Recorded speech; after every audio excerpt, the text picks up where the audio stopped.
Python programming की इस series में आज आप देख रहे हैं लेक्चर नंबर 18 ई भारत 20 चैनल पर। ई भारत 20 चैनल पर सीबीएसई बोर्ड एंड एकेटीयू द्वारा पाइथन पेपर में आज आप पढ़ रहे हैं चैप्टर नंबर 6 के कुछ इंपॉर्टेंट क्वेश्चन, और एकेटीयू यूनिवर्सिटी का जो बीटेक सीएस सेकेंड ईयर का सिलेबस है उसका आप पढ़ रहे हैं यूनिट नंबर 2। तो चलते हैं कुछ इंपॉर्टेंट क्वेश्चन की ओर।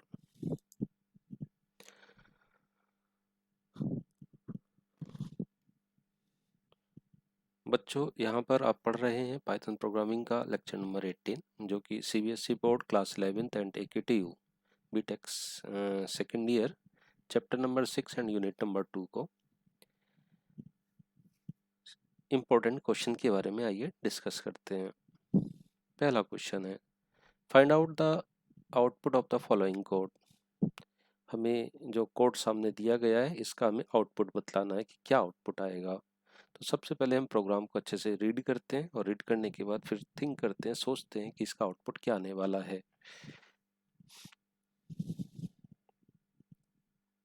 तो देखिए यहाँ पर लिखा है a इज इक्वल टू 1, और यहाँ पर लिखा है if a is greater then 3। Condition है एक, ठीक है।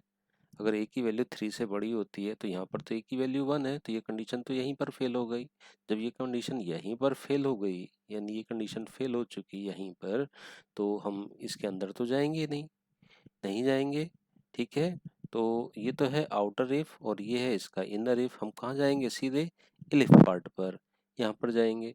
यहाँ पर क्या लिखा है? a इज लेस देन 2, तो a की वैल्यू कितनी है हमारे पास? 1 है। a की वैल्यू कितनी है हमारे पास? 1, तो 1 इज लेस देन 2, ये कंडीशन हो गई ट्रू। ट्रू है तो हम यहाँ पर जाएंगे, इसके अंदर इस वाली कंडीशन में चेक करेंगे। क्या चेक करेंगे? क्या 1 नॉट इक्वल टू 0 है? क्या 1 0 के इक्वल नहीं है? हाँ, ये बात सत्य है। सत्य है तो क्या प्रिंट कर दो? सी को प्रिंट कर दो। तो यहाँ तो सी प्रिंट हुआ, एंड देन यहाँ पर एंड ऑफ जो लिखा है इसके बाद क्या है लाइन? ये डी, प्रिंट डी को प्रिंट करो। तो देखिए ये इतना जो लिखा है, इतना जो लिखा है ये तो इफ कंस्ट्रक्ट है, इफ एल्स है, या इफ इफ एल्स है, या नेस्टेड इफ है, ठीक है। लेकिन ये जो स्टेटमेंट लिखा है ये इस इफ के बाहर लिखा है, तो चाहे ये कंडीशन ट्रू हो या फेल हो तो डी तो प्रिंट होगा ही, ठीक है। तो सबसे पहले प्रिंट होगा सी, और उसके बाद क्या प्रिंट होगा? डी। तो इसका आंसर ये आएगा। ओके, इस तरीके से एक बार फिर से आप देख सकते हैं a की वैल्यू 1 है, हम यहाँ पर गए इस कंडीशन में चेक किया 1 इज ग्रेटर देन 3, 1 3 से बड़ा नहीं होता है, कंडीशन यहीं पर फेल हो गई। जब फेल हो गई तो हम इस कंडीशन के अंदर नहीं जाएंगे, यानी इंटरनल वाले पार्ट में नहीं जाएंगे, इस वाले पार्ट में हमें नहीं जाना है। कब जाते इस वाले पार्ट में? जब ये कंडीशन ट्रू हो जाती तब। अब कहाँ जाएं? इस इफ वाले पोर्शन पर जाएंगे और यहाँ पर चेक करेंगे क्या a की वैल्यू लेस देन 2 है। a की वैल्यू है 1, 1 इज लेस देन 2 है, बिल्कुल सही बात है।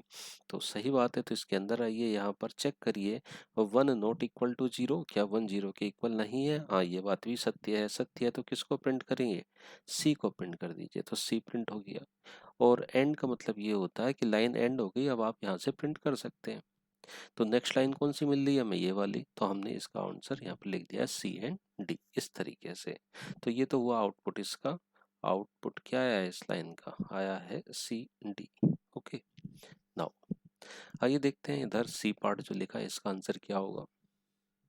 ध्यान से देखिए, कोड लिखा है इन इफ इंटीजर, और अंदर लिखा है 0, और 0 भी कैसा है? स्ट्रिंग। इज इक्वल टू 0, और ये भी कैसा है? स्ट्रिंग। इधर देखिए ध्यान से, ये लिखा है इंटीजर। ओके, तो क्या इस स्ट्रिंग का हमें इंटीजर पार्ट निकालना है? जी निकाल सकते हैं कि 0 अगर स्ट्रिंग में है तो इसका इंटीजर पार्ट क्या होगा? 0 होगा। तो क्या ये 0 इस स्ट्रिंग 0 के इक्वल हो जाएगा? जी नहीं, ये कंडीशन हमारी यहीं पर फेल हो जाएगी। फेल हो गई तो हम कहाँ चले गए? एलिफ स्टेटमेंट पर गए। यहाँ पर क्या लिखा है? str0, str0 लिखा है यहाँ पर, ठीक है। तो देखिए यहाँ पर चेक करिए str0 मतलब इस 0 को str हमने बना लिया, और क्या ये 0 के इक्वल है? है ना, स्ट्रिंग बना लिया। स्ट्रिंग का मतलब ये 0 जो है अब स्ट्रिंग बन गई, तो क्या ये इसके इक्वल है?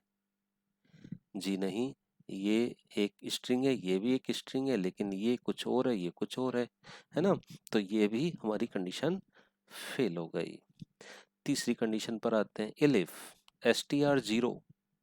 अब देखिए यहाँ पे str0 लिखा, तो इसका मतलब ये है कि 0 को str में कन्वर्ट करिए, ये आ गया। इज इक्वल टू 0 इस तरीके का, हाँ जी ये है। तो प्रिंट कर दीजिए इसको, str0 को, तो क्या आउटपुट आएगा प्रिंट होके? ये आ जाएगा भैया।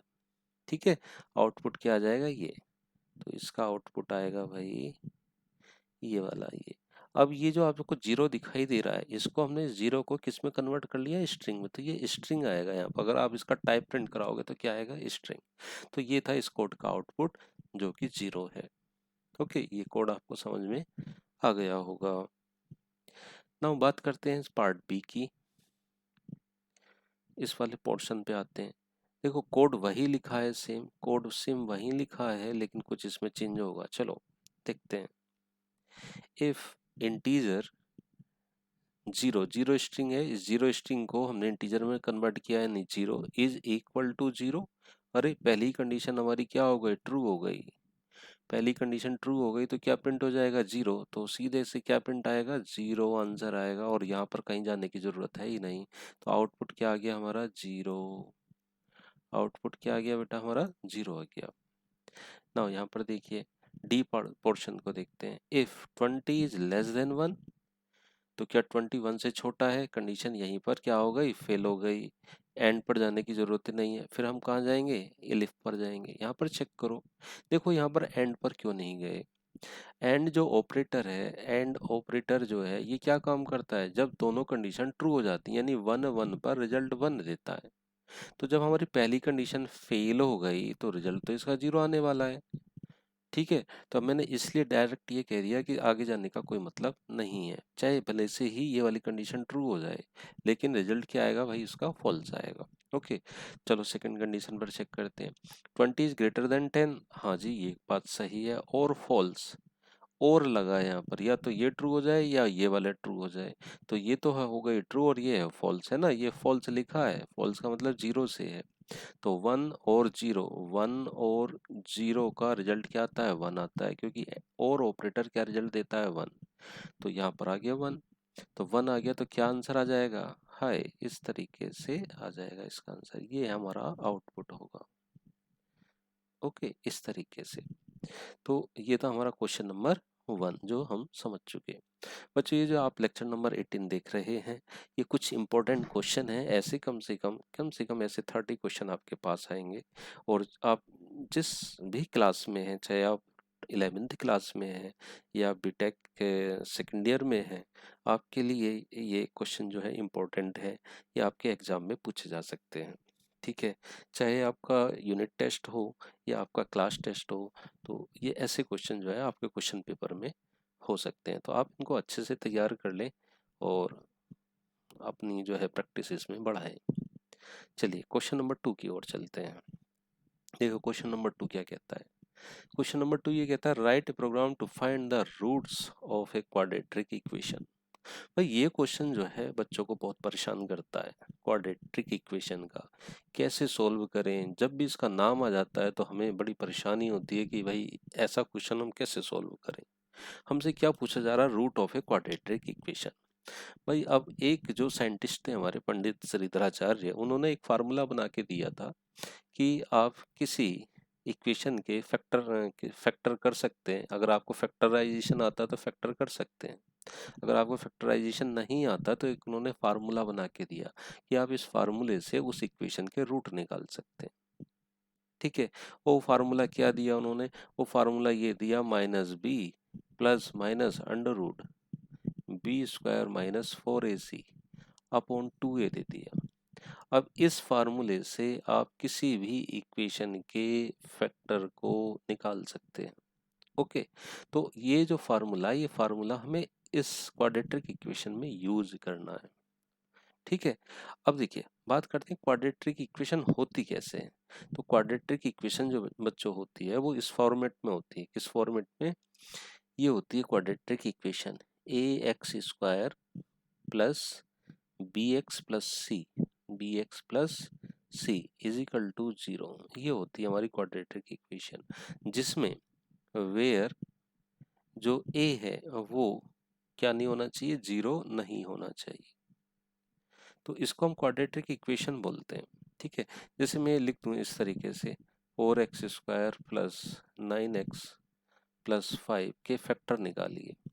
तो आप इसके फैक्टर निकालने की कोशिश करते हो, है ना, अपने फार्मूले से, कि जिस तरीके से भी आप फार्मूला निकालते हो फैक्टर से, इसके फैक्टर निकालते हो। लेकिन हम क्या काम करते हैं, जो श्रीधराचार्य थे उन्होंने ये एक फार्मूला दिया था कि भाई इस इक्वेशन के या इस वाली इक्वेशन के आप जो रूट है इस वाली इक्वेशन से फाइंड आउट कर सकते हैं। तो आइए बात करते हैं कि रूट किस तरीके से निकालेंगे। चलिए, तो पहले इसको मैथमेटिकल सॉल्व करके देख लेते हैं और फिर इसके हम जो है रूट निकालने की कोशिश करेंगे, फिर इसका हम प्रोग्राम लिखने की कोशिश करेंगे। ओके, तो फार्मूला आप जानते ही हैं। क्या फार्मूला था भाई, अभी आप मैंने लिखा था कि इसके जो रूट होते हैं, दो दो रूट आएंगे, एक पॉजिटिव और नेगेटिव। तो दो रूट हो गए इसके, एक नेगेटिव एक positive, minus B plus minus under root, क्या लिखा था मैंने, b² माइनस 4ac अपॉन 2। ये मैंने इसका फार्मूला लिखा था। ठीक है, अब जो इसमें इक्वेशन है, कौन सी इक्वेशन है, b² माइनस 4ac, ये वाली जो इक्वेशन है ये। ठीक है, इस पार्ट को हम क्या बोलते हैं, डिस्क्रिमिनेंट बोलते हैं। ठीक है, क्या बोलते हैं, डिस्क्रिमिनेंट, इसको हम डी बोलते हैं। और इसी फार्मूले पर b² माइनस 4ac पर इसके जो है रूट, इस इक्वेशन के जो रूट हैं, जो फैक्टर्स हैं, वो डिपेंड करते हैं किस पर, b² माइनस 4ac पर डिपेंड करते हैं। तो देखिए क्या पॉसिबिलिटी बनती है, b² माइनस 4ac पर क्या पॉसिबिलिटी बनती है कि रूट कैसे आएंगे। तो सबसे पहले हमें इस इक्वेशन में क्या कैलकुलेट करना होता है, b² माइनस 4ac, जिसको हम d बोल लेते हैं जनरली। तो अब देखिए, अगर इस b² माइनस 4ac की वैल्यू, b² माइनस 4ac की वैल्यू, ठीक है, क्या आती है, लेस देन, अगर 0 आ जाती है, क्या आ जाती है भाई, लेस देन 0 आ जाती है। पहला केस मैंने क्या कहा, ये कहा कि इस क्वाड्रेटिक इक्वेशन के जो रूट हैं वो इस डिस्क्रिमिनेंट पर डिपेंड करते हैं, b² माइनस 4ac पर। तो कैसे डिपेंड करते हैं वो देखते हैं। तो b² माइनस 4ac की वैल्यू अगर लेस देन 0 आ जाए, ठीक है, लेस देन अगर 0 आ जाए, तो हम क्या बोल देते हैं, रूट आर इमेजिनरी। रूट कैसे हो जाएंगे इसके, रूट आर इमेजिनरी। समझ गए आप, अगर इसकी वैल्यू 4ac की वैल्यू, b² माइनस 4ac की वैल्यू लेस देन 0 हो जाए, तो रूट आर इमेजिनरी हो जाएंगे। और इस केस में जो रियल पार्ट होगा, जो इस केस में जो रियल पार्ट होगा, रियल पार्ट, तो रियल पार्ट का जो फार्मूला लगता है वो लगता है -b/2a, ये। ठीक है, और जो इमेजिनरी पार्ट आता है, इमेजिनरी जो पार्ट आता है या इमेजिनरी जो रूट आते हैं, वो आते हैं भाई ये under root minus b² minus 4ac upon, क्या आ जाते हैं, अपॉन अपॉन 2a, ये आ जाता है।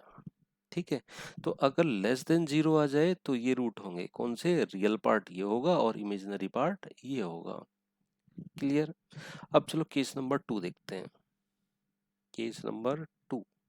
तो देखिए केस नंबर 2 क्या है, केस नंबर 2, सपोज दैट इस b² माइनस 4ac, जिसको हम डिस्क्रिमिनेंट बोल रहे हैं, डी बोल रहे हैं, इसकी वैल्यू क्या आ जाए, इक्वल टू 0 हो जाए। क्या हो जाए, equal to 0। Then roots are real and equal, then roots कैसे हो जाएंगे, roots are real and equal, real होंगे और आपस में क्या होंगे, वो बराबर होंगे। एंड देन कैसे किए जाएंगे कैलकुलेट, तो रूट का फार्मूला होता है यहाँ पर -b/2a, ये फार्मूला हम लगा देंगे और इससे हमें रूट मिल जाएंगे। ओके, इस तरीके से। केस नंबर 3 देखते हैं, केस थर्ड, अगर सपोज दैट इसी डिस्क्रिमिनेंट की वैल्यू 4ac की वैल्यू इज ग्रेटर देन 0 मिल जाए, ठीक है, B square minus 4ac is greater than 0 हो जाए तो हमारे रूट्स कैसे होंगे? रूट्स होंगे हमारे डिस्टिंक्ट। कैसे होंगे भाई? रूट्स रियल एंड डिस्टिंक्ट होंगे। ठीक है, कैसे होंगे? Roots are real and distinct, ये होंगे। और कैसे कैलकुलेट किए जाएंगे? तो पहला जो रूट आएगा, फर्स्ट जो रूट आएगा, उसके लिए क्या फार्मूला होगा? उसके लिए फार्मूला होगा minus B minus under root B square minus 4ac upon 2a। पहला रूट तो ये। और दूसरा रूट, सेकंड रूट क्या आएगा? Minus B plus under root B square minus 4ac upon 2a आ जाएगा। रूट्स कैसे हो जाएंगे? डिस्टिंक्ट, एक माइनस और एक पॉजिटिव। तो भाई ये तीनों केस हैं। ठीक है, ये तीनों केस हैं। क्या केस हैं तीनों? कि अगर हमें इस क्वाड्रेटिक इक्वेशन के रूट फाइंड आउट करना है तो सबसे पहले हम कैलकुलेट करते हैं किसको? डिस्क्रिमिनेंट को। ठीक है, डिस्क्रिमिनेंट क्या होता है? B square minus 4ac upon B square minus 4ac को कैलकुलेट करते हैं। और बी स्क्वायर माइनस 4ac की वैल्यू अगर लेस देन 0 हो जाए तो रियल पार्ट क्या आ जाएगा? माइनस बी अपॉन 2a, इस तरीके से। ठीक है, और suppose that B square minus 4ac की वैल्यू इज इक्वल टू 0 हो जाए तो हम क्या कह देते हैं? Roots are real and equal. Roots are real and equal. और सपोज दैट ग्रेटर देन 0 हो जाए तो हम क्या कह देते हैं? Roots are real and distinct. Minus B minus under root B square minus 4ac upon 2a और minus B plus B square minus 4ac upon 2a।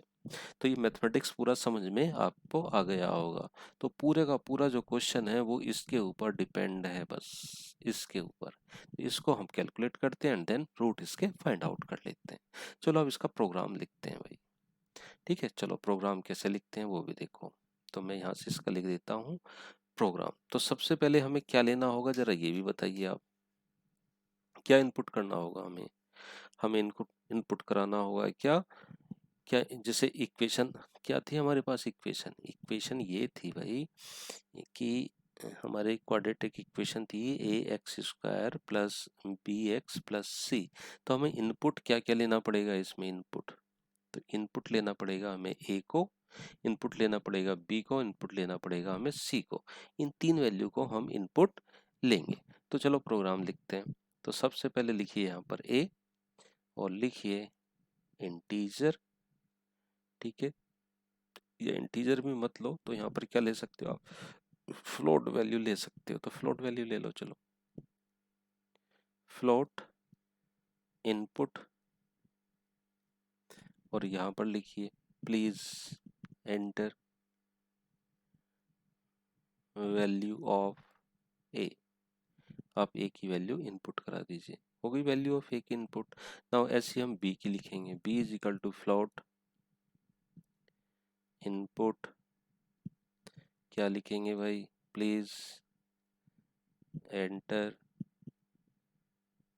Value of B, इस तरीके से बी की वैल्यू आ गई। ऐसे हम सी की वैल्यू लेंगे। C is equal to float input please enter value of C. इस तरीके से हमने सी की वैल्यू इनपुट ले ली। यहाँ तक बात समझ में आ गई? ए सी की वैल्यू हमने यहाँ पर इनपुट करवा ली है। अब क्या काम करना है हमें भाई? हमें निकालना है डी की वैल्यू को। डी की वैल्यू कैसे निकाली थी हमने?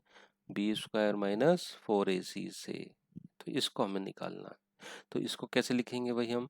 ये प्रोग्राम का हिस्सा नहीं है इतना पार्ट। हम इसको लिखेंगे ऐसे, बी ऐसे करके लिख सकते हैं माइनस 4 इंटू ए इंटू सी। ये हमने निकाल दिया। बोलो यहाँ तक कोई प्रॉब्लम? जी कोई प्रॉब्लम नहीं है। अब हम यहाँ पर फार्मूला लगाएंगे। इफ चेक करेंगे इस डी को, डी इज लेस देन 0 है क्या?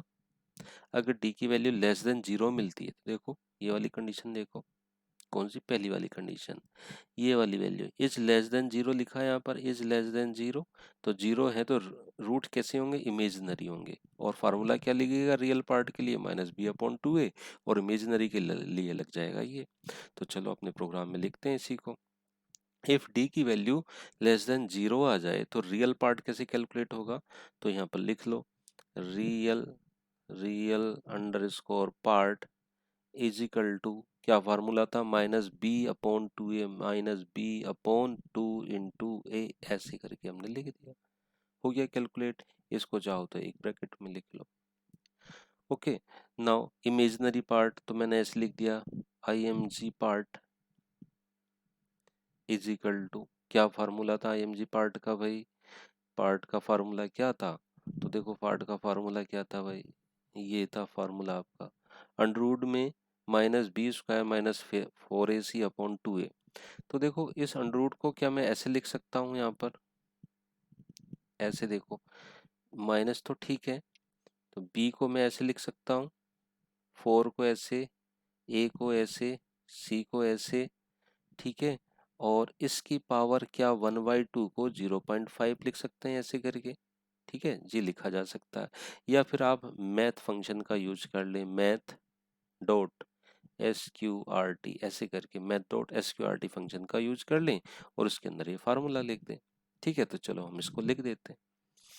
तो हमने यहाँ पर लिखा है ऐसे करके मैथ डॉट SQRT, और इसके अंदर हम क्या लिख देंगे भाई, जो डी की वैल्यू थी, ठीक है, जो हमारा फार्मूला था वो क्या था, जो 4ac का जो फार्मूला था वो ले रहे हैं। तो 4ac को हमने क्या कहा था, डी, अपोन अपोन में क्या रख दिया, इसके 2 इंटू ए रख दिया, बस ये हो गया कैलकुलेट। ठीक है, इस तरीके से। अब देखिए ये जो d है ना, इसमें आप कंफ्यूज हो रहे होंगे मैंने d क्यों लिखा है। तो आप देखिए भाई, ये जो रखा है ना, ये चीज b² -4ac, इसी को तो हम d बोल रहे हैं। b² -4ac को क्या बोल रहे हैं हम, d बोल रहे हैं, और अपॉन में क्या रखा है 2a, तो मैंने वही लिखा है ये -d/2a। अब देखो यहाँ पे आपने यूज किया है math.sqrt, तो आपको इंपोर्ट करना पड़ेगा यहाँ पर। तो यहाँ पर लिखिए इंपोर्ट मैथ, ऐसे करके इंपोर्ट करके आपने मैथ लिख लिया। ठीक है, अब यहाँ तक हो गया। सपोज दैट अगर इस d की वैल्यू लेस देन जीरो ना मिली तो हम कहाँ जाएंगे, इल इफ में, इल इफ पार्ट में जाएंगे, और इल इफ पार्ट में चेक करेंगे क्या d की value is equal to zero है, ऐसे करके। अगर d की वैल्यू जीरो है तो केस नंबर 2 लग जाएगा। ठीक है, केस नंबर 2, ये जो केस है ये वाला कौन सा केस है भाई, केस नंबर 1 है, जहां पर b² -4ac की वैल्यू लेस देन जीरो थी। अब दूसरा केस जो था, केस नंबर 2, वो कैसा था, वो ये कह रहा था कि b² -4ac की वैल्यू जो है वो इक्वल टू जीरो होनी चाहिए। तो वही मैंने लिखा, d is equal to zero. अगर ये हो जाए तो रूट कैसे होंगे बोलो, रूट का आपके कैसे हो जाएंगे, रियल हो जाएंगे। ठीक है, तो हम कैसे लिखेंगे, तो देखिए उसको कैसे लिखते हैं। तो √1, देखो मैं ऐसे लिख देता हूँ भाई, ऐसे करके यहाँ पे लिखते हैं प्रिंट और लिखते हैं roots are real, roots are real and equal. ठीक है, एंड देन कैलकुलेट कैसे करेंगे, कैलकुलेट कैसे करेंगे, तो उसका फार्मूला क्या था भाई, फार्मूला ये था, सपोज दैट मैंने उसको √1 मान लिया, तो √1 इज इक्वल टू -b/, क्या था फार्मूला 2a, तो 2 इंटू ए, हमने इसको ऐसे लिख लिया। बस इसको प्रिंट करा दो, प्रिंट लिख दो √1 इज इक्वल टू, किसको प्रिंट कराना है, √1 को। तो ये हो गया हमारा दूसरा पार्ट। बोलो यहाँ तक बात समझ में आ गई कि नहीं, क्लियर। अब हमारा लास्ट पार्ट बचा कौन सा, 3। तो हम यहाँ पर चेक कर रहे हैं इलिफ, फिर से इलिफ में आ गए, इफ थर्ड पार्ट क्या था, अगर d की वैल्यू ग्रेटर देन क्या हो जाए, जीरो हो जाए। देखो थर्ड केस क्या था, थर्ड केस ये लिखा था ना, ये B square minus 4ac is greater than 0। तो रूट्स कैसे हो जाएंगे, रियल एंड डिस्टिंक्ट हो जाएंगे और फार्मूला ये वाला लग जाएगा, ये वाला। ठीक है, चलो कर लेते हैं भाई इसको। तो मैंने लिख लिया यहाँ पर d इज ग्रेटर देन 0। ठीक है, तो प्रिंट कराओ, प्रिंट कराओ और लिख दो क्या क्या प्रिंट कर दो, roots are real and distinct. कैसे लिख दोगे आप, roots are real and distinct.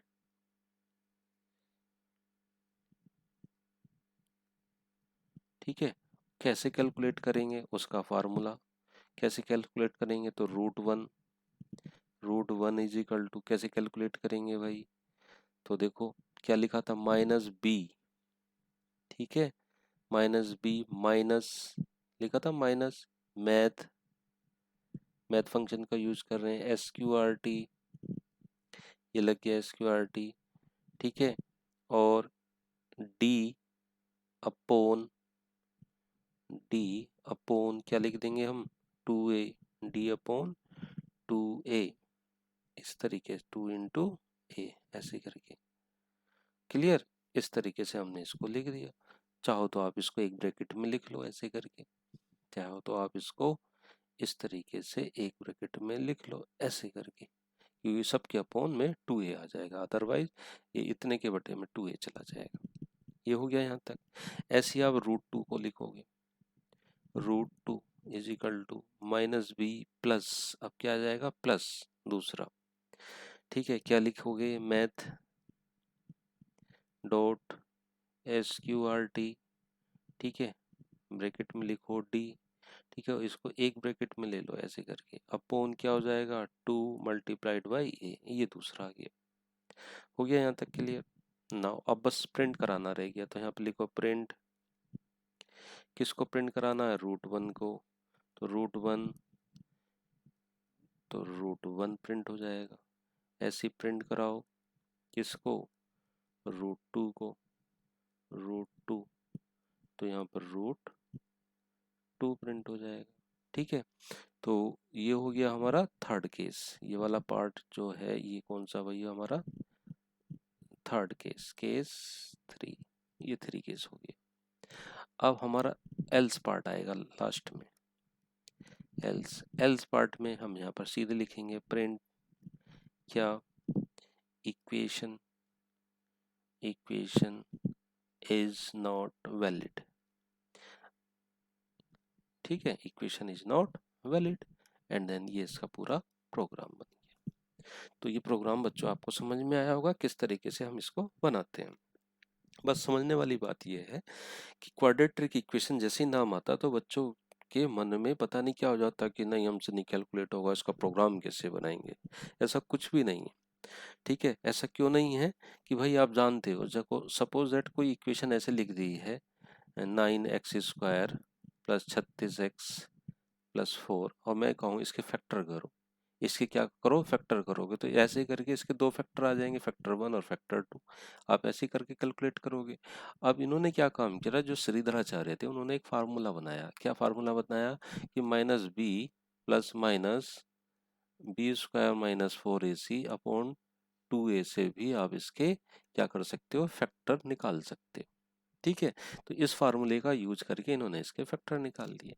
अब यहाँ पर एक कहानी बनी क्या, कि अगर क्वाड्रेटिक इक्वेशन है, ये एक क्वाड्रेटिक इक्वेशन है, ये क्वाड्रेटिक इक्वेशन है, तो इस इक्वेशन के जो रूट होंगे वो 3 तरीके के होंगे, उसके 3 तरीके के टाइप बन सकते हैं। कैसे, कि उन्होंने कहा कि टाइप ऐसे बन सकते हैं, या तो रूट रियल होंगे या इमेजिनरी होंगे या रूट एक ही होगा।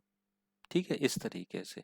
अब देखो एक रूट कैसे होता है, तो कभी कभी आपने सुना होगा या देखा होगा x+3 और x+3 ऐसे करके रूट आ गए, तो रूट तो एक ही है। ठीक है, इस तरीके से तो रूट एक आ जाते हैं। तो उन्होंने क्या काम किया, b² - 4ac को उन्होंने कैलकुलेट किया और इसके बेस पर 3 रूट अलग अलग निकालने। क्या कि b² - 4ac की वैल्यू अगर लेस देन 0 आ जाए तो रूट कैसे हो जाएंगे, इमेजिनरी हो जाएंगे। और इमेजिनरी के लिए जो रियल पार्ट होगा उसका फार्मूला ये होगा, इससे एक रूट निकल जाएगा और दूसरा रूट इससे निकल जाएगा। पहला केस खत्म हो गया। उन्होंने बताया कि अगर b² - 4ac की वैल्यू अगर 0 के इक्वल आ जाए तो रूट कैसे हो जाएंगे, हमारे रियल हो जाएंगे और इक्वल हो जाएंगे। तो रियल और इक्वल का केस क्या है, ये वाला फार्मूला लग जाएगा। ठीक है। तीसरा केस उन्होंने बताया अगर बी स्क्वायर माइनस 4ac की वैल्यू ग्रेटर देन 0 हो जाए तो हमारा रूट ये हो जाएगा और दूसरा रूट ये बन जाएगा। बस इसी को हमने उठा करके प्रोग्राम में सेट कर दिया और उसके रूट हमने यहाँ पर फाइंड आउट कर दिए। ये जो क्वेश्चन है बच्चों, ये क्वेश्चन बहुत बार लैब में पूछा जाता है, एग्जाम में भी आ जाता है, आपके सिटीज में भी आ जाता है ना, बहुत बार पूछा जाता है। तो आप इसको अच्छे से तैयार कर लो। चलो आगे चलते हैं नेक्स्ट क्वेश्चन की ओर। देखिए क्या लिखा है, write a program to determine whether the given year is leap year और नॉट। अब मुझे ये बताओ कि कोई सा ईयर लीप ईयर कब होता है, लीप ईयर कब होता है, कोई ईयर लीप कब बनता है।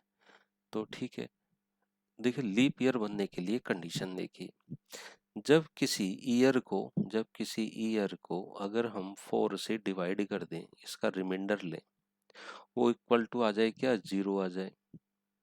एंड एंड यही ईयर, यही साल अगर हम किससे डिवाइड करें, 100 से डिवाइड करें, यानी इसका रिमाइंडर निकालें और वो रिमाइंडर नॉट इक्वल टू क्या आ जाए, 0, वो 0 के इक्वल ना आए, तो ये केस लगा दो। ठीक है, तो कैसा हो जाएगा, ईयर आपका लीप ईयर हो जाएगा। या फिर और में क्या काम करो, इस ईयर को डिवाइड करो किससे, 400 से, और ये इक्वल टू क्या आ जाए, 0 आ जाए। ठीक है, तो अगर ये केस चल जाता है तो हमारा वो ईयर कैसा होगा, लीप ईयर होगा। समझ गए, कोई ईयर लीप ईयर कब होगा, जब वो ईयर 4 से डिवाइड करने पर उसका रिमाइंडर 0 के इक्वल हो जाए, यानी 4 से वो पूरा पूरा डिवाइड हो जाए, कोई उसमें शेषफल ना बचे। दूसरा केस, वही ईयर अगर हम 100 से डिवाइड करते हैं तो वो 100 से कम्प्लीटली डिवाइड ना हो। ठीक है, यानी उसका रिमाइंडर 0 के बराबर ना आए। तो अगर ऐसा होता है तो वो ईयर लीप ईयर आ जाता है। ठीक है, दूसरा केस क्या है, अगर वही ईयर 400 से डिवाइड किया जाए और उसका रिमाइंडर क्या आ जाए, 0 के इक्वल आ जाए, तो वो ईयर कैसा हो जाता है, लीप ईयर हो जाता है। तो इस केस को उठा करके हम अपने प्रोग्राम में सेट कर देते हैं। चलो भाई, हमें तो एक प्रोग्राम बनाना है, तो सबसे पहले हमने ईयर को इनपुट कराना पड़ेगा। तो year is equal to integer, और हमने लिखा यहाँ पर इनपुट, और साथ में क्या लिखा, please enter, please enter any year, any year, कोई भी ईयर आप एंटर कर दो। कर दी साहब एंटर ईयर हम। अब हम यहाँ पर चेक करेंगे, क्या चेक करोगे भाई, चेक करो ये इफ, चेक करो इफ, पहली वाली कंडीशन लगाओ, if year, year mod by 4 is equal to 0 आता है क्या, एंड ऑपरेटर लगाओ, एंड साथ में लगाओ ईयर को अगर हम 100 से डिवाइड करें और उसका रिमाइंडर नॉट इक्वल टू क्या रहता है, 0 रहता है क्या। ये दो केस लग गए यहाँ पर, तो यहाँ पर दो ब्रैकेट लगा लो। ठीक है, और साथ में और लगाओ, और के लिए ये वाला केस लगाओ, क्या लगाओ, ऐसे ईयर, ईयर को अगर हम 400 से डिवाइड करें और वो इक्वल टू क्या आ जाए, 0। ठीक है, ऐसे करके एक ब्रैकेट और लगाओ, 3 ब्रैकेट लग गए अब। तो अब क्या होगा, या तो ये ट्रू हो जाए, अगर ये ट्रू नहीं होता तो ये ट्रू हो जाए, तो अगर दोनों में से कोई एक ट्रू हो जाता है तो वो ईयर कैसा हो जाएगा भाई, लीप ईयर बन जाएगा। तो अगर ऐसा हो जाता है तो हम यहाँ पर क्या लिख सकते हैं, प्रिंट, क्या लिख सकते हैं, लीप ईयर, लिख दिया इस तरीके से। और सपोज दैट ऐसा नहीं होता तो कहाँ जाएंगे, एल्स पार्ट में, और लिख देंगे प्रिंट, क्या लिख देंगे, नॉट ए लीप ईयर। बस हो गया पूरा प्रोग्राम खत्म।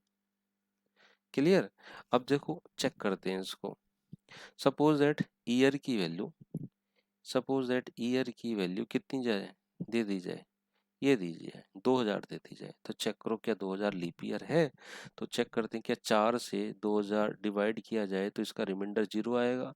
जी हाँ, बिल्कुल आ जाएगा। क्या यही 2000 को अगर हम 100 से डिवाइड करें और नॉट इक्वल टू 0 आ रहा है क्या, इसका रिमाइंडर नॉट इक्वल टू 0 आ रहा है क्या, जी नहीं, तो 0 तो 0 के बराबर होता है। ठीक है, इस तरीके से। है ना। और यही 2000 को अगर हम किससे डिवाइड करें, 400 से डिवाइड करें, तो क्या ये इक्वल की 0 के आ रहा है? जी हाँ आ रहा है। तो ये ईयर कैसा हो जाएगा? लीप ईयर हो जाएगा। ठीक है, इस तरीके से।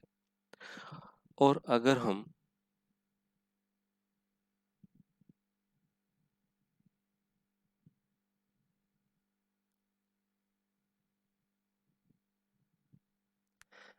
हम सपोज दैट किसको चेक करें,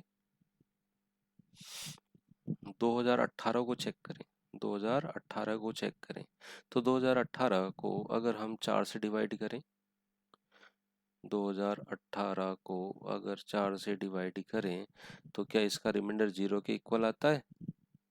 जी नहीं, पहला ही केस फेल हो गया। ठीक है, तो 2000 को 2008 को नहीं सॉरी 2018 को अगर 100 से डिवाइड करें, तो ये क्या नॉट इक्वल टू 0 आ रहा है? तो जी पहला केस तो हो गया हमारा फेल। और पार्ट में चलते हैं, क्या 2018 को अगर हम 400 से डिवाइड करें, तो क्या उसका रिमाइंडर 0 के इक्वल आ रहा है? जी नहीं। ठीक है, तो हम क्या कह रहे हैं? Not a leap year, not a leap year. Program समझ गए आप? तो ये था हमारा प्रोग्राम पूरा। क्लियर? तो ये आपको समझ में आ गया होगा। ठीक है, कहाँ से था भाई प्रोग्राम? ये प्रोग्राम यहाँ से चला ऐसे करके, ये और ये खत्म हो गया यहाँ पर। ये प्रोग्राम हो गया भाई खत्म आपका, यहाँ पर जाके खत्म। ये प्रोग्राम लिखा हुआ है। ठीक है, बाकी तो सब समझाने के लिए लिखा हुआ है। चलिए आइए चलते हैं नेक्स्ट क्वेश्चन की ओर। और रे ये क्वेश्चन देखिए क्या है। Commissions on sales by a salesman is calculated as per following policy. कोई सेल पर्सन है, कोई सेल्समैन है, तो वो सेलिंग का काम करता है। तो उसके लिए एक प्रॉब्लम बना के दी गई है। क्या? कि amount of sale in rupees, अगर 0 से 5000 रुपये की सेल करता है तो कमीशन कोई कोई कमीशन नहीं दिया जाएगा, नील यानी 0।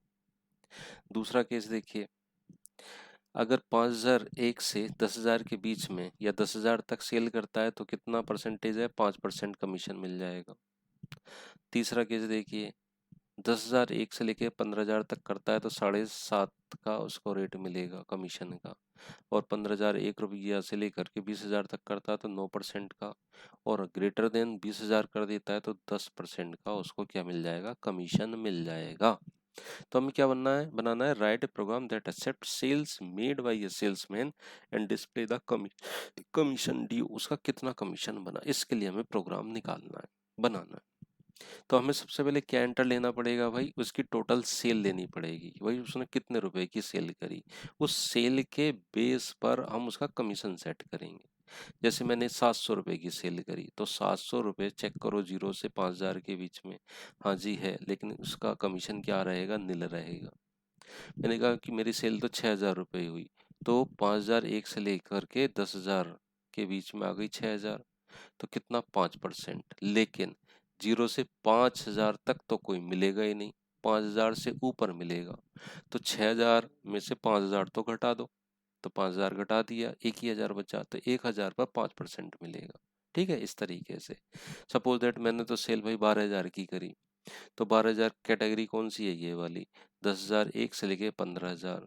ठीक है, अब देखो 10,000 तक तो कितना सेल था? 5% का, तो 10,000 तो निकाल दो। तो 10,000 हमने निकाल दिया। 10,000 निकालने के बाद कितना बचा? 5,000, तो 5,000 पर 7.5%। ठीक है, इस तरीके से। अब जो 10,000 था, 10,000 में से ही 5,000 निकाल दो, कितना बचा? 5,000, 5,000 पर 5%। इस तरीके से उसका कमीशन कैलकुलेट होगा। ठीक है, आई थिंक ये क्वेश्चन अब आपको समझ में आ रहा होगा। तो चलिए लिखते हैं इसका प्रोग्राम। सबसे पहले क्या लेना पड़ेगा? उसकी सेल को इनपुट कराना पड़ेगा। तो लिखते हैं sales, sales is equal to, अब देखिए उसकी सेल्स कैसी हो सकती है? फ्लोट हो सकती है, तो मैं यहाँ पर फ्लोट ले रहा हूँ। फ्लोट इनपुट मैंने यहाँ पर लिखा एंटर टोटल सेल। ठीक है, एंटर टोटल सेल, कितने रुपए की सेल? इन रुपीज कर दो, चलो इन रुपीज, इन रुपीज ऐसे कर दो।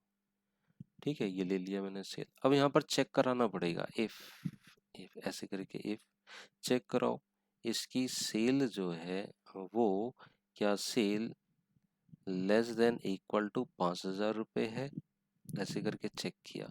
अगर ऐसा है तो उसका कमीशन क्या हो जाएगा भाई, उसका कमीशन हो जाएगा 0। कमीशन के लिए COMM लिख लिया।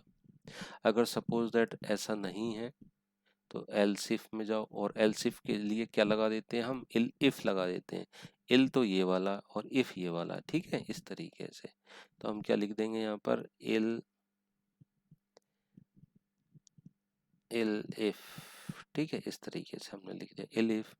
चेक करो, sales is less than equal to 10,000 रुपये है, इस तरीके से। तो 5,000 पर तो 0 हो गया कमीशन। अगर ऐसे ये कंडीशन सेटिस्फाइड हो जाए तो कमीशन कितना हो जाएगा, तो कमीशन इज इक्वल टू, कितना कमीशन दिया उसका, तो देखो क्या कह रहे हैं, अगर 5,000 से 10,000 के बीच में तो 5% है, लेकिन पहले 5,000 पर कुछ नहीं है, ठीक है। तो हम क्या काम करेंगे भाई, उसके सेल्स में से, उसकी टोटल सेल्स में से, उसकी टोटल सेल्स में से कितना हटा देंगे, 5,000 तो हटा दो भाई, तो 5,000 रुपये तो कुछ मिलेगा ही नहीं। और जो बाकी कुछ बचा कुचा है उस पर कितने परसेंट का है, 5% का है। तो 5% को कैसे लिखते हैं, 5/100। तो 5/100 का मतलब हो गया 0.05, ऐसे करके ये कमीशन आ गया। सपोज दैट उस बंदे ने सेल करी 10,000 से ऊपर की, तो 10,000 से ऊपर की सेल को कैसे लिखते हैं, तो वो भी कंडीशन लिखो। फिर हमने लिखा elif sales is less than equal to कितना, 15,000, ठीक है, 15,000 ले ली, तो कमीशन कितना बैठेगा, तो कमीशन इज इक्वल टू, ठीक है।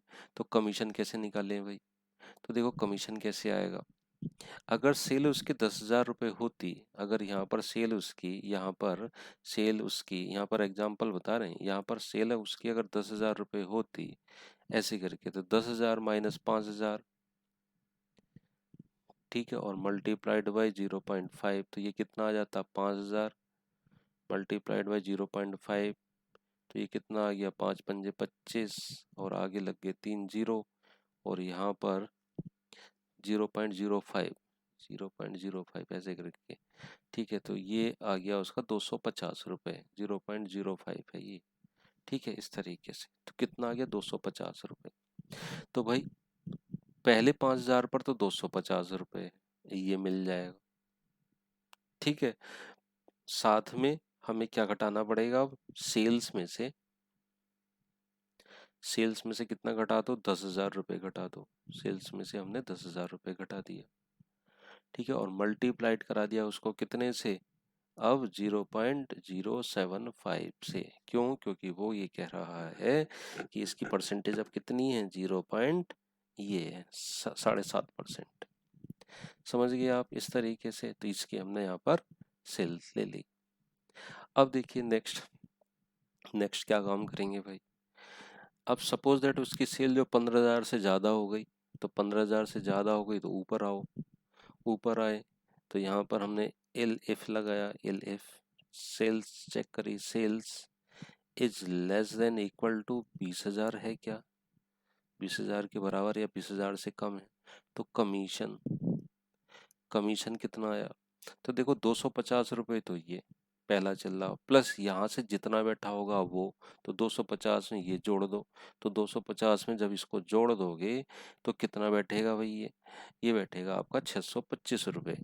तो 625 रुपये प्लस सेल्स, ठीक है, सेल्स माइनस, अब कितना कर दोगे उसमें से, 15,000 को डिडक्ट कर दोगे, और मल्टीप्लाइड बाई कितना कर दोगे अब, 0.09 से कर दोगे, तो ये उसकी सेल आ जाएगी। ऐसी अगर सपोज दैट 20,000 से ज़्यादा उसने कर दी, तो हम सीधे कहाँ जाएंगे, अब एल्स पार्ट पर जाएंगे। क्यों जाएंगे एल्स पार्ट पर, देखो उसने कहा है कि अगर सेल 20,000 से ज़्यादा हो जाए तो 10%, तो इस पर 10% लगा देते हैं। तो 10% जब लगाएंगे तो कैसे निकलेगा, else commission, commission is equal to, अब देखो 625 तो ये, प्लस जितना ये कैलकुलेट होके आया होगा वो, तो वो सपोज इट कैलकुलेट होके आया आपका 1,075 रुपये ऐसे, प्लस प्लस सेल्स माइनस कितना कर देंगे अब 20,000 मल्टीप्लाइड बाई 10% को कैसे लिखते हैं 10/100, तो ये हो गया 0.1 इस तरीके से। तो पूरी वैल्यू किस में आ गई, कमीशन में आ गई। अब हमें क्या कराना है, बस यहाँ पर प्रिंट कराना है। प्रिंट करिए, क्या प्रिंट करिए, कमीशन। प्रिंट करिए कमीशन इज इक्वल टू, किसको प्रिंट करा दो, कमीशन को। बस हो गया पूरा प्रोग्राम, आंसर खत्म। बोलो प्रोग्राम समझ में आ गया, ये पूरा इस तरीके से प्रोग्राम लिखा जाएगा। तो ये कौन सा है, ये लैडर है या मल्टी वे एलिफ स्टेटमेंट है, ये समझ में आ गया होगा प्रोग्राम, है ना। तो चलो इसको रन करके भी देख लेते हैं भाई। तो मैंने कुछ प्रोग्राम बना के रखे हैं, आपको मैं दिखा देता हूँ भाई। तो देखते हैं Q1 प्रोग्राम क्या था, नहीं ये दूसरा प्रोग्राम है। और ओपन करके देखते हैं Q7, नहीं Q7 भी नहीं है। ओपन Q9, Q9 भी नहीं है। Q7 तो ये है, Q9 ये है, ये है, ये 10 है। एक प्रोग्राम और हो सकता है चेंज हो गया भाई, Q10 देखें। चलो भाई Q10 मैंने तो कोई प्रोग्राम सेव किया ही नहीं, इसका मतलब वो प्रोग्राम चला गया है। ठीक है, हाँ वो प्रोग्राम चला गया, चलो कोई बात नहीं। तो प्रोग्राम मैंने आपको समझा दिया, प्रोग्राम आप बना सकते हो, इसको रन करके देख सकते हो, आंसर आपको इजीली मिल जाएगा, कोई बात नहीं। ठीक है, आप कहोगे तो आप कमेंट लिख देना, मैं इस प्रोग्राम को रन करके आपको दिखा दूंगा। नाउ नेक्स्ट प्रोग्राम देखते हैं।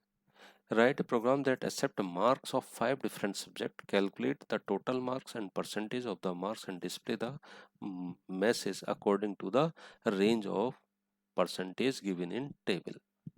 ठीक है, तो क्या कहा जा रहा है, ये कहा जा रहा है हमसे 5 डिफरेंट सब्जेक्ट के मार्क्स आप इनपुट लीजिए, उनके टोटल मार्क को कैलकुलेट करिए, उनका परसेंटेज निकालिए और परसेंटेज के बेस पर उस बच्चे की जो डिवीजन है वो अवार्ड कर दो। तो अगर परसेंटेज उसकी ग्रेटर देन 90 आती है, जब लिखा परसेंटेज इज ग्रेटर देन 90 आती है, डिस्टिंक्शन प्रिंट करा दो। परसेंटेज और 80 और 90 के बीच में आती तो फर्स्ट क्लास, परसेंटेज 70 और 80 के बीच में आती तो सेकंड क्लास, और परसेंटेज 60-70 के बीच में आती है तो पास, और लेस देन 60% रहती है तो हम लिख देंगे ट्राई फॉर नेक्स्ट ईयर। तो समझ गए ये पूरा प्रोग्राम। तो हमें क्या लेना पड़ेगा, सबसे पहले इनपुट लेना पड़ेगा 5 डिफरेंट सब्जेक्ट का। तो चलो लेते हैं भाई 5 डिफरेंट सब्जेक्ट के इनपुट ले लेते हैं। तो हमने यहाँ पर लिख लिया, सपोज दैट सब्जेक्ट 1 को हमने S1 मान लिया, ठीक है। और S1 में हमने लिखा यहाँ पर इंटीजर इनपुट, और यहाँ पे लिखा please enter subject 1 mark. Subject 1 जो भी था आपका, चाहे वो मैथ था या अंग्रेजी था या हिंदी था, जो भी था, अब उसके मार्क्स यहाँ पर एंटर करा लीजिए। ऐसे करके आपने एंटर करा लिया। ऐसे S2 लिखा, S2 is equal to integer input, और आपने यहाँ लिखा प्लीज एंटर सब्जेक्ट 2 मार्क्स। समझ गए, इस तरीके से आप इसको लिख लेंगे। अब ऐसी क्या लिखेंगे, सब्जेक्ट 3 के मार्क्स लिखेंगे, S3 इंटीजर, यहाँ पे लिख लेंगे 3rd के मार्क्स। ऐसी सब्जेक्ट 4 के मार्क्स लिख लेंगे, ठीक है। ऐसे आप सब्जेक्ट 5 के मार्क्स लिख लेंगे। ये बच्चों आप लिख लेंगे ना, यहाँ पर क्या लिखा गया, सब्जेक्ट 3 में integer input please enter subject 3 marks. ऐसे यहाँ पर लिखा गया 4 में integer input please enter subject 4 marks. ऐसी 5 में सब्जेक्ट 5 मार्क्स। तो 5 सब्जेक्ट के मार्क्स आपने इनपुट करवा लिए। अब हमसे क्या कहा गया, देखो हमने यहाँ पर 5 डिफरेंट सब्जेक्ट के मार्क्स इनपुट करा लिए, कैलकुलेट द टोटल मार्क्स। तो चलो टोटल मार्क्स निकालते हैं इनके। तो टोटल मार्क्स के लिए मैंने यहाँ पर एक टोटल नाम से क्या निकाल लिया भाई, या सम नाम से क्या ले लिया, एक वेरिएबल ले लिया। तो subject S1 S2 plus S3 plus S4 plus S5 के मार्क्स आगे जुड़ करके, सब मार्क्स हो गए। अब हमसे कहा इनकी परसेंटेज भी निकालो, तो हमने परसेंटेज लिया। तो परसेंटेज कैसे निकालें, सम, जितना सम था डिवाइड बाई जितने सब्जेक्ट थे 5 कर दिया, तो उनका परसेंटेज आ गए। ठीक है, इस तरीके से उनका क्या आ गया, परसेंटेज आ गया। अब अब क्या कर सकते हैं आप, यहाँ पर प्रिंट भी करा सकते हो मैसेज कि उसके जो टोटल मार्क्स था वो इतना था, परसेंटेज जितनी, तो ऐसे करा के प्रिंट यहाँ पर लिख दो total marks, total marks obtained is equal to, किसको प्रिंट करा देंगे, सम को, तो ये सम प्रिंट हो जाएगा। ऐसे ही प्रिंट यहाँ पर लिख देंगे। ठीक है, total percentage, total percentage is equal to कितनी परसेंटेज, तो पी आर को प्रिंट करा देंगे, हो गया।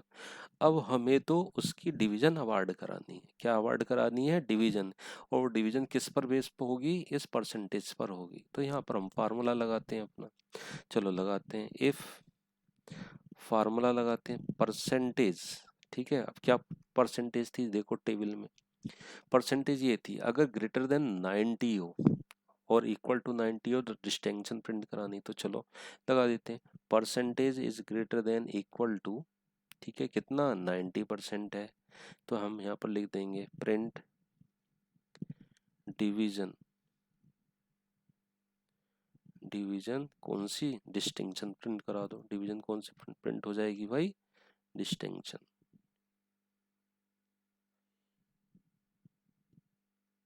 ठीक है, ये प्रिंट हो गई। अब सपोज दैट 90% नहीं आई, तो हम कहाँ जाएंगे, इफ में जाएंगे और चेक करेंगे परसेंटेज को, परसेंटेज क्या है। तो टेबल में देखो परसेंटेज 80 से बड़ी और 90 से छोटी, तो percentage is greater than equal to 80 and percentage is less than 90। अगर ऐसा है, हमने यहाँ पे कंडीशन लगा दी। ठीक है, क्या कंडीशन लगा दी, ये वाली कंडीशन। तो अब हम क्या प्रिंट करा दें भाई,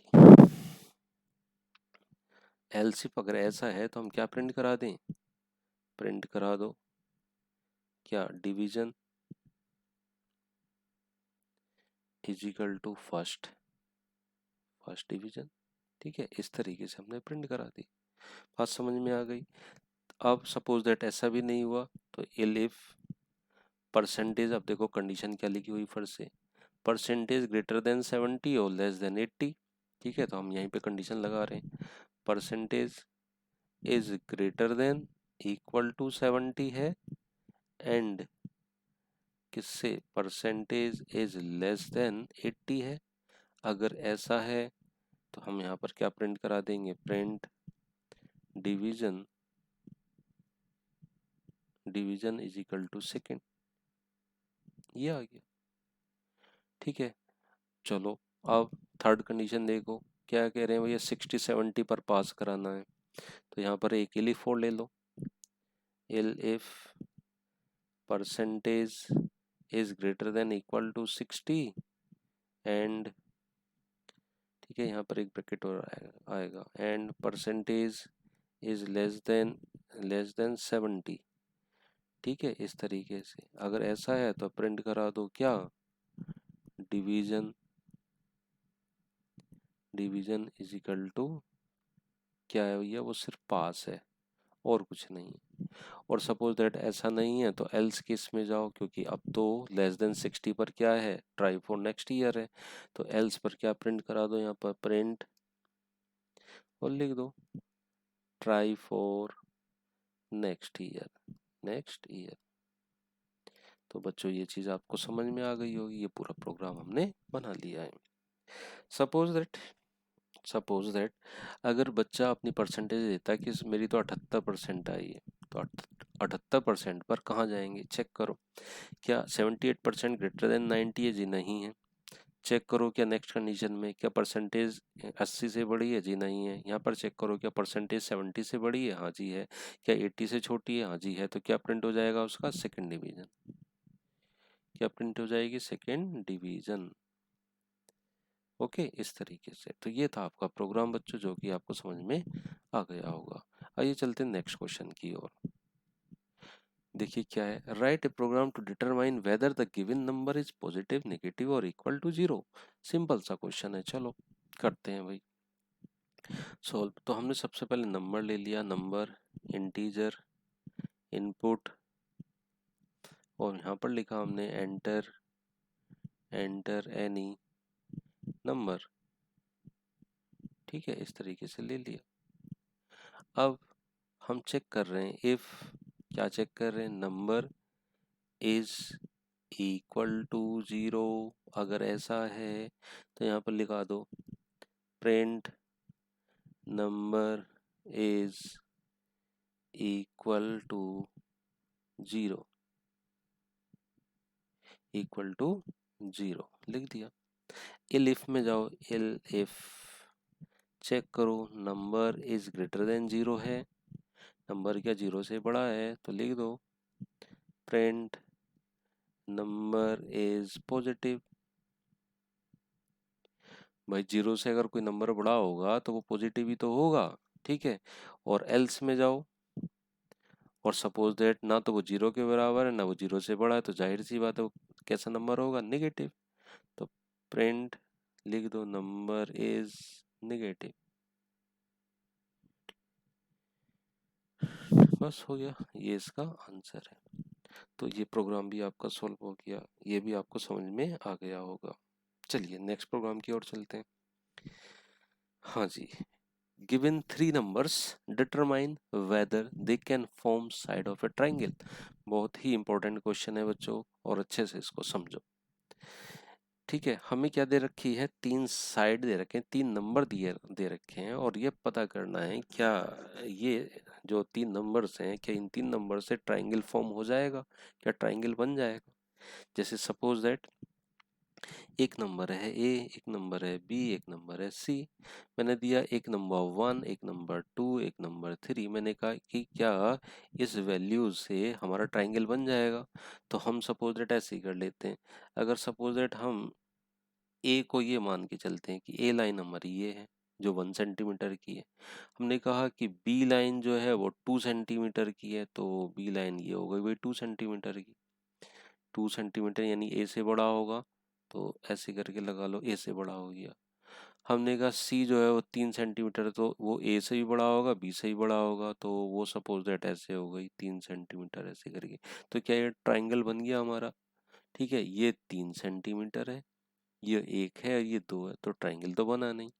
ठीक है, तो चलो ऐसे कर लेते हैं इस बार। सपोज दैट 3 सेंटीमीटर ये ले लेते हैं, ये 3 सेंटीमीटर हो गया। ये 1 सेंटीमीटर ले लेते हैं, ये 1 सेंटीमीटर हो गया। ये 2 सेंटीमीटर ले लेते हैं, तो ये 2 सेंटीमीटर हो गया। ठीक है, तो क्या हमारा ट्राइंगल बन गया, जी नहीं, ये भी नहीं बना।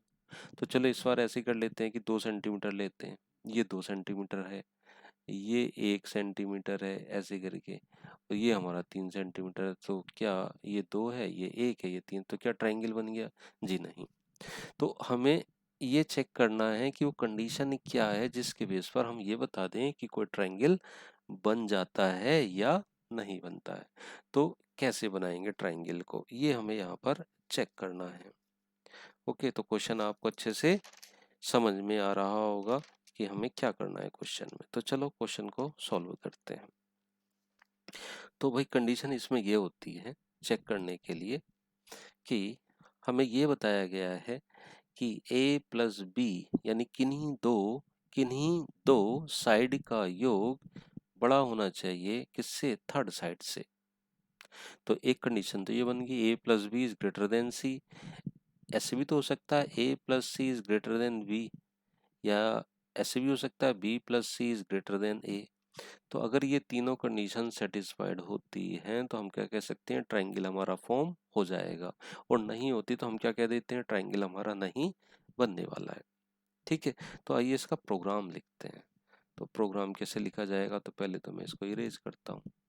मैं क्या इस चीज को ऐसे भी लिख सकता हूँ भाई, देखो कैसे। मैंने इस चीज को ऐसे लिखा, ऐसे लिख सकता हूँ मैं, देखो a प्लस बी का sum less than equal to c, और ऐसे लिख सकता हूँ a प्लस सी का sum less than equal to b, और ऐसे ही मैं लिख दूंगा और ए सी प्लस बी का sum less than equal to ए। अगर ये कंडीशन हमारी मीट करती है तो हम ये कह देंगे कि भैया ट्राइंगल नहीं पॉसिबल है। मतलब तो वही है, ए प्लस बी बड़ा होना चाहिए किससे, सी से, तो ये लिखा मैंने। ऐसे लिखा ए प्लस सी बड़ा होना चाहिए बी से, ये लिखा मैंने। ऐसे लिखा सी प्लस बी बड़ा होना चाहिए ए से, ये लिखा मैंने। तो मुझे ये तीन कंडीशन अपने प्रोग्राम में बनानी है और चेक करनी है। ठीक है, तो चेक करते हैं। चलो मैंने इसका प्रोग्राम यहाँ पर कहीं बना के रखा है, उसको देखते हैं। हाँ जी, नहीं ये नहीं है। हाँ ये देखो, प्रोग्राम को देखो ध्यान से। मैं इसके फ़ॉन्ट को थोड़ा बड़ा कर देता हूँ, आपको दिखाई देगा। चलो, अब आपको ये दिखाई दे रहा होगा। देखो, सबसे पहले हमने ट्राइंगल की साइड को इनपुट ले लिया। a is equal to integer input, enter first side of the triangle। ऐसे b is equal to input, enter second side of the triangle। ऐसे c ले लिया, integer input, enter third side of a triangle ले लिया।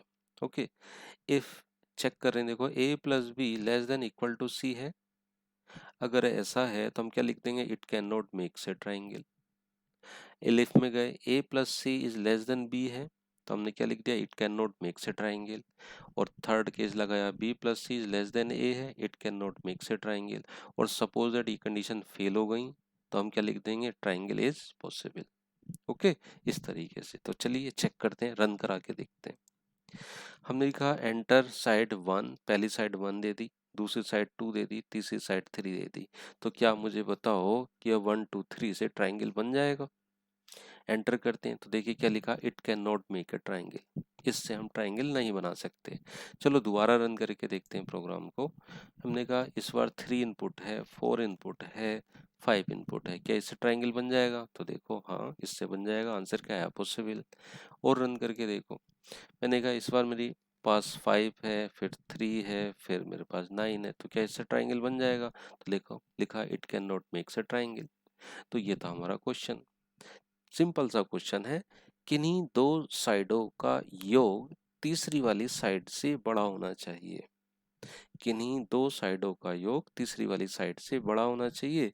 उसी फार्मूले को मैंने अपने प्रोग्राम में रखा और बस प्रोग्राम बना दिया। क्लियर। तो ये क्वेश्चन आपको समझ में आ गया होगा। चलिए आगे बात करते हैं। ये प्रोग्राम हो गया सातवां। आठवां नंबर का प्रोग्राम देखते हैं। देखिए लिखा है, write a program to input a decimal digit and print it in words. बड़ा अच्छा क्वेश्चन है।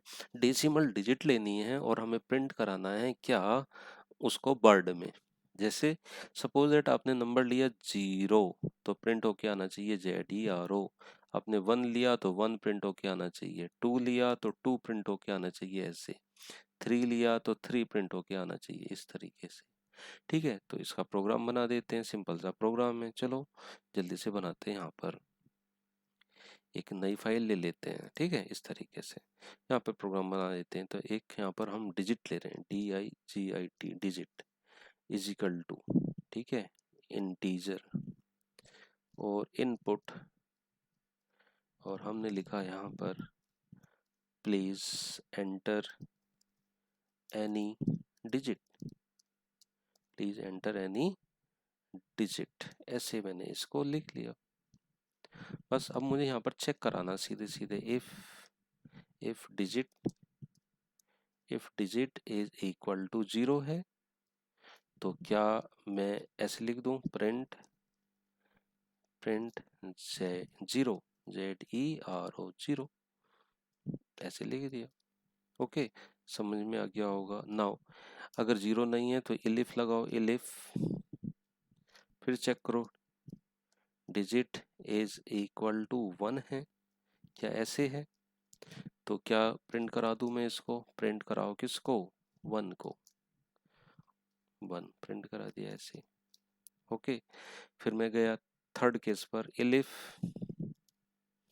मैंने लिखा यहाँ पर क्या डिजिट इज इक्वल टू 2 है, तो प्रिंट कराओ किसको, 2 को। समझ गए होंगे पूरा प्रोग्राम किस तरीके से चलना है ये, ठीक है, ऐसे करके। सपोज दैट आप लिख लेंगे इससे आगे का प्रोग्राम ऐसे 2 के लिए, 3 के लिए, 4 के लिए, 5 के लिए, 7 के लिए, है ना, ऐसे आप इसको प्रिंट करा सकते हैं।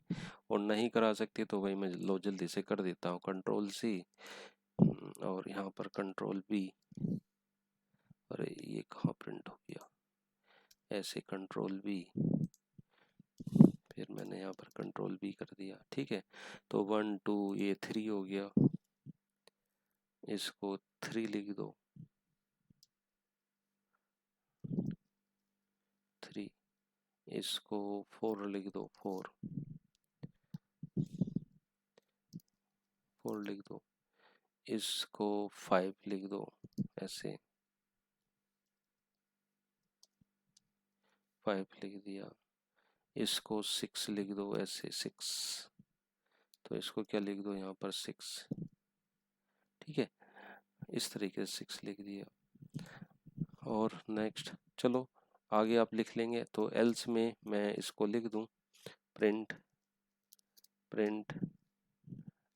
Not a valid digit. ठीक है, नॉट ए वैलिड डिजिट। समझ रहे हैं कहाँ तक लिखना है हमें, ऐसे 9 तक लिखना है। कहाँ तक लिखना है, 9 तक। जैसे ही मैं 9 के बाद 10 आएगा तो वो डिजिट नहीं, वो क्या बन जाएगा, नंबर बन जाएगा। ठीक है, इस तरीके से प्रोग्राम को रन कराते हैं। देखिए पूछ रहा हमसे प्लीज एंटर एनी डिजिट, मैंने कहा कि भैया मुझे तो 5 को पूछना है, तो 5 का क्या लिख के आ गया, FIVE। दूसरा रन किया, मैंने कहा मेरे पास नंबर तो 4 है, तो क्या प्रिंट होके आ गया, FOUR। तो ये क्वेश्चन आपको समझ में आ गया होगा, आप कर लेंगे इसको। अगर नहीं कर पाए तो आप मुझे मैसेज करिए, कमेंट करिए, तो मैं आपको प्रोग्राम सॉल्व कर दूंगा पूरा। ये क्वेश्चन और देख लेते हैं जल्दी से। ये इस क्वेश्चन पर बच्चों बड़ा ध्यान से समझना है। Given 3 points, point A x1 y1, b x2 y2, c x3 y3, 3 point दिए गए हैं हमें। इन 3 पॉइंट को आगे क्या कहा गया, डिटरमाइन करिए वेदर दे आर कोलिनियर और नॉट। तो कोलिनियर क्या होते हैं, कोलिनियर का हिंदी अर्थ होता है संरेखीय। संरेखा का मतलब एक ही रेखा में पड़ने वाले पॉइंट, उनको संरेखीय बोलते हैं। ठीक है, कोलिनियर का मतलब एक लाइन है, जैसे सपोज दैट ये है, पॉइंट ए है, ये पॉइंट बी है, ये पॉइंट सी है। ठीक है, तो इन तीनों को अगर हम ऐसे मैच करें तो ये तीनों एक लाइन में आएंगे, तो ऐसे पॉइंट को हम क्या बोलते हैं, कोलिनियर बोलते हैं। अब पॉइंट ए के कोऑर्डिनेट क्या है, x1 y1, ऐसे इसके x2 y2, ऐसे इसके क्या है, x3 y3। अब हमें ये चेक करना है, ये जो पॉइंट दिए गए हैं ABC, क्या ये कोलिनियर हैं। तो देखो कैसे चेक करें। अगर सपोज दैट ये कोलिनियर हैं, अगर ये पॉइंट कोलिनियर हैं, तो हम एक काम करते हैं भाई, क्या काम करते हैं कि पॉइंट ए से बी तक की डिस्टेंस निकालते हैं, ए से लेकर के बी तक की डिस्टेंस को निकालते हैं। ठीक है, बी से लेकर सी तक की डिस्टेंस को निकालते हैं, बी से लेकर सी तक की डिस्टेंस को। ठीक है, फिर ए से लेकर सी तक की डिस्टेंस को निकालते हैं, अब हम यहाँ पर फार्मूला लगाते हैं, ये A B plus B C is equal to 2AC हो जाना चाहिए ये। अगर ये ऐसा हो गया तो हम क्या कह देंगे, हम पॉइंट्स आर कोलिनियर, पहला केस। ठीक है, सॉल्यूशन बता रहा हूं मैं, ये सॉल्यूशन है पहला तो डिस्टेंस के बेस पर। ठीक है, ऑन बेसिस ऑफ डिस्टेंस के बेस पर हम बता सकते हैं। दूसरा हम बता सकते हैं कितना, कि ये एंगल के बेस पर। तो देखो एंगल के बेस पर कैसे निकालेंगे, सपोज दैट ये एक लाइन है, ये पॉइंट ए है, ये पॉइंट बी है, ये पॉइंट सी है। ठीक है, ये पॉइंट है तीनों। तो अब हम क्या, एंगल का मतलब स्लोप से है, तो स्लोप कैसे निकालेंगे हम, अगर स्लोप निकालना चाहें ये, तो ये कितना एंगल है, हम स्लोप निकालना चाहेंगे ये कितना एंगल है, तो ये एंगल और ये एंगल अगर बराबर आ जाते हैं तो हम क्या कह देंगे, point are collinear. Okay, suppose that एक प्लेन है, इस प्लेन में एक पॉइंट है ए, ये रखा है ए, एक पॉइंट रखा है बी, ये रहे, एक पॉइंट रखा है सी। और अगर इन 3 पॉइंट से, हम ये भी जानते हैं 3 पॉइंट से एक ट्राइंगल बन जाता है, ठीक है, 3 पॉइंट से एक ट्राइंगल बन जाता है। जैसे पॉइंट ए ये रखा है, बी ये रखा है और सी ये रखा है, तो 3 पॉइंट से एक ट्राइंगल बन जाता है ये। तो अगर कोलिनियर है, अगर ये पॉइंट कोलिनियर है, तो इन 3 पॉइंट से जब इस ट्राइंगल का एरिया फाइंड आउट किया जाएगा तो वो एरिया क्या आना चाहिए, 0 आना चाहिए। अगर ये 0 आ जाता है तो भी हम कह सकते हैं कि ये जो पॉइंट है वो कोलिनियर है। तो मैंने 3 मेथड अब आपको बताए। क्या मेथड बताए? पहला मेथड तो बताया डिस्टेंस मेथड, जिसमें से किन्हीं दो डिस्टेंस को अगर जोड़ दें तो वो थर्ड डिस्टेंस का दुगना हो जाती है। ठीक है, इससे 2 टाइम्स हो जाती है। दूसरा बताया मैंने स्लोप निकाल लो। तीसरा बताया मैंने एरिया निकाल लो। एक पॉइंट और है, एक मेथड और है। देखो, सपोज दैट ये लाइन है, ए लाइन है, ये बी पॉइंट है और ये सी पॉइंट है। अगर ये कोलिनियर है तो ए बी लाइन की एक इक्वेशन होगी। इस इक्वेशन को अगर हम पॉइंट सी के कोऑर्डिनेट से सेटिस्फाइड करा दें तो हम क्या कह देंगे, पॉइंट सी जो है वो कोलिनियर है। ठीक है, इस तरीके से। तो इसके 4-5 सॉल्यूशन हैं। तो आइए हम बात करते हैं पहले वाले सॉल्यूशन की। क्या कि हम डिस्टेंस निकाल दें ए बी की, फिर बी सी की, फिर ए सी की, और फिर दोनों को जोड़ते हैं, और फिर अगर वो इक्वल आ जाती है तो हम क्या कह देंगे कि भैया पॉइंट हमारे कोलिनियर हैं। जैसे फॉर एग्जांपल, जैसे समझिए जी, ये पॉइंट ए है, इस पॉइंट ए के कोऑर्डिनेट हैं 4,5। ये पॉइंट बी है, इस पॉइंट के कोऑर्डिनेट हैं 8,5। ये पॉइंट मेरा सी है, इसके पॉइंट है 16,5। ठीक है, अब मुझे ये प्रूव करना है कि ये तीनों पॉइंट हैं ये कोलिनियर है। तो मैंने कहा कि ए बी की डिस्टेंस निकालो, ए बी। मैंने कहा बी सी की डिस्टेंस निकालो, फिर मैंने कहा ए सी की डिस्टेंस निकालो। अब ये पूरी यहाँ से यहाँ तक क्या हो गई, ए सी हो गई, ऐसे ही करके। तो चलो ए बी की डिस्टेंस निकालते हैं। तो ए बी की डिस्टेंस निकालने के लिए फार्मूला क्या है आपके पास? फार्मूला ये है जी आपके पास, x2 माइनस x1 का whole square plus y2 minus y1 का होल स्क्वायर। तो x2 की वैल्यू कितनी है, 8 है। 8 माइनस 4 का whole square plus y2 5 minus 5 का होल स्क्वायर, कितनी आ गई है, अंडर रूट 4 का स्क्वायर, अंडर रूट से अंडर रूट कट गया, 4 आ गई। तो ए बी की डिस्टेंस आ गई 4। बी सी की डिस्टेंस निकालिए, B C is equal to, फिर से फार्मूला यही लगाएंगे, x2 माइनस x1 का whole square plus y2 minus y1 का होल स्क्वायर। तो चलो इस बार x2 क्या बन गई, 16 बन गई। 16 माइनस 8 का होल स्क्वायर प्लस 5 माइनस 5 का होल स्क्वायर। चेक करो, इधर बचा 8, 8 का स्क्वायर, या हाँ 8 का स्क्वायर, एक मिनट, ऐसे लिख सकता हूँ मैं इसको, देखो 8 का स्क्वायर प्लस इधर 0 हो जाएगा। ठीक है, इस स्क्वायर से ये स्क्वायर कैंसिल हो गया तो 8 बच गया। ठीक है, बी सी कितनी आ गई, 8 आ गई। अब चलिए बी सी अगर वैल्यू 8 आ गई है, हाँ ठीक है, तो अब हम चेक करते हैं किसको, ए सी को निकालते हैं। किसको निकालते हैं, ए सी को। तो ए सी को निकालिए भाई, ए सी इज इक्वल टू, फिर से फार्मूला वही। अब यहाँ पर लिखा जाएगा 16 माइनस 4 का होल स्क्वायर प्लस 5 माइनस 5 का होल स्क्वायर। तो निकालिए भाई, 16 में से कितने गए, 12 का स्क्वायर, ठीक है, प्लस 0, तो ये इससे कट गया, तो कितना बचा यहाँ पर, 12 बचा। तो अब देखिए, अब तीनों को हम फार्मूले में लगा रहे हैं। क्या फार्मूले में लगा रहे हैं, मैंने क्या बताया था, A B plus B C is equal to 2ac है क्या, ऐसे करके। तो देखो, सॉरी 2ac नहीं, ac के बराबर है क्या, तो देखो ए बी की वैल्यू कितनी है, 4, बी सी की वैल्यू कितनी है, इतनी, और ये कितने बराबर आ गई, 12 के। तो क्या 12 12 के बराबर है? अगर ऐसा है तो ये क्या है, कोलिनियर है। ठीक है, तो ये आप समझ गए होंगे। ठीक है, ये 2ac नहीं भाई, ये c के बराबर आएगा, ac के बराबर आएगा। ठीक है, ये समझ गए पूरा, इस तरीके से।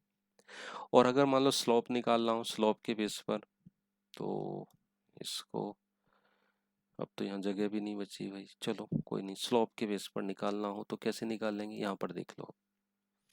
स्लोप के बेस पर कैसे निकालेंगे, सपोज दैट ये लाइन है, ये ए है, ये बी, सॉरी ये बी है, और ये पॉइंट आपका सी है। इसके कोऑर्डिनेट है x1 y1, ऐसी इसके कोऑर्डिनेट है x2 y2, इसके कोऑर्डिनेट है x3 y3। तो स्लोप सपोज दैट इस लाइन का स्लोप मैं निकाल रहा हूँ m1, तो m1 कैसे निकाला जाएगा, m1 इज इक्वल टू निकालते हैं हम इस तरीके से y2 minus y1 upon x2 minus x1, ऐसे ऐसी ये स्लोप निकालो ये वाला, इसको मैं बोल रहा हूँ m2, तो ये भी ऐसे ही निकलेगा कैसे y3 minus y2 upon x3 minus x2, इस तरीके से। और यहाँ पर चेक करा लेंगे if m1 is equal to m2, तो लिख देंगे points are collinear otherwise nothing. Okay, समझ में आ गया पूरा प्रोग्राम। चलो देखते हैं इसका प्रोग्राम। तो हमने इसका प्रोग्राम भी बनाया है, देखो ये रहा, आप यहाँ पर देख सकते हैं प्रोग्राम। ये हमने यहाँ पर लगाया है डिस्टेंस फार्मूला। तो x1 enter x coordinate point A, ऐसी y1 पॉइंट ए के कोऑर्डिनेट y, x2 फिर y2 फिर x3 y3। तो पॉइंट ए ले लिया, फिर पॉइंट बी ले लिया, फिर पॉइंट सी लिया, तीनों इनपुट करा लिए। फिर हमने यहाँ पर निकाला है A B equal to math dot S Q R T x2 minus x1 का whole square plus y2 minus y1 का होल स्क्वायर। ऐसे बी सी को निकाला है math dot S Q R T x3 minus x2 और y3 minus y2, ऐसी ए सी को निकाला है। फिर हमने यहाँ पर चेक किया if a B plus B C is equal to a c, अगर ऐसा है तो पॉइंट्स आर कैसे हो जाएंगे कोलिनियर। ऐसी else if a B plus a c is equal to b c हो जाए तो पॉइंट्स आर कोलिनियर, या फिर a c plus B C is equal to a b हो जाए तो points are collinear, otherwise points are not collinear. Okay, चलो इस प्रोग्राम को रन करते हैं भाई। तो हमसे क्या पूछा जा रहा, एंटर एक्स कोऑर्डिनेट, तो मैंने देखो कोऑर्डिनेट दिए 4, एक पॉइंट ए के कोऑर्डिनेट 4 5, ऐसे पॉइंट बी के कोऑर्डिनेट दे रहा हूँ 8 5, पॉइंट सी के कोऑर्डिनेट दे रहा हूँ 16 5। देखो क्या लिखा हुआ है, पॉइंट्स आर कोलिनियर, इस तरीके से। तो ये प्रोग्राम बच्चों आपको समझ में आ गया होगा। ठीक है, अब इसके बाद नेक्स्ट प्रोग्राम है 10। तो बच्चों ये वीडियो हो गई है काफ़ी लंबी, और जो 10 प्रोग्राम से आगे हैं, 10 प्रोग्राम से जो आगे हैं वो हम देखेंगे नेक्स्ट वाले लेक्चर में। ठीक है बच्चों, ये जितना भी प्रोग्राम मैं आपको करवा रहा हूँ या समझा रहा हूँ, ये सभी के सभी इम्पोर्टेंट हैं, और ये प्रोग्राम आप अच्छे से तैयार कर लें। ये आपके एंड सेमेस्टर के लिए, या आप क्लास 12th या 12th 11th में जो पढ़ रहे हैं उसमें ये पूछे जा सकते हैं, या यूनिट टेस्ट में भी आपके आ सकते हैं, या क्लास टेस्ट में भी ये पूछे जा सकते हैं। ठीक है, और अगर ये लेक्चर आपको पसंद आ रहे हैं तो भाई इसको सब्सक्राइब जरूर कर ले चैनल को, क्योंकि चैनल सब्सक्राइब करना बहुत ज़रूरी है। एंड देन इसको आप अपने दोस्तों को भी शेयर करवा दें। Thank you very much.